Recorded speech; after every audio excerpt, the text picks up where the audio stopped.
आजिठु पर्यटकଙ୍କ ପାଇଁ ଭିତରକନିକା ବନ୍ଦ ରହିବ। पर्यटकଙ୍କ ପାଇଁ ଭିତରକनिका ଜାତୀୟ ଉଦ୍ୟାନ ବନ୍ଦ ରହିବ ବୋଲି वन विभाग पक्षरु सूचना जारी करा जायछि। तेबे मे पहिलारु एभଳି नियम काहेकि लागू होईछि तार कारण जानि रखंतु। कुंभीर प्रजनन ऋतु आरंभ होई सारिछि। नदी नाଳରେ थिबा कुंभीर बसा बांधी वर्तमान अंडा देबे।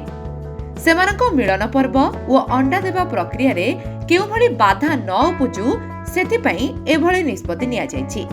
राजनगर वनखंड पक्षरु जुलाई 31 पर्यंत एहाकु बंद रखा जिबाकु निर्देश जारी करा जायछि।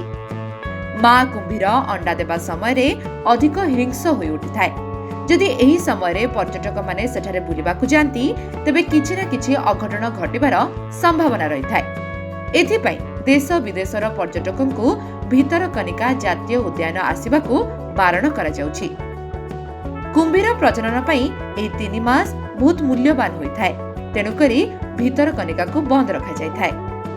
तेबे कुंभीर मानक प्रजनन समय रे जो भली भितरकनिका बंद करा जाय ठीक सेही भली कुंभीर मानक गणना समय रे मध्य भितरकनिका को बंद करा जायथाय, जहा द्वारा पर्यटक माने बुलिबाकू भितरकनिका को आसी पारि न थांती।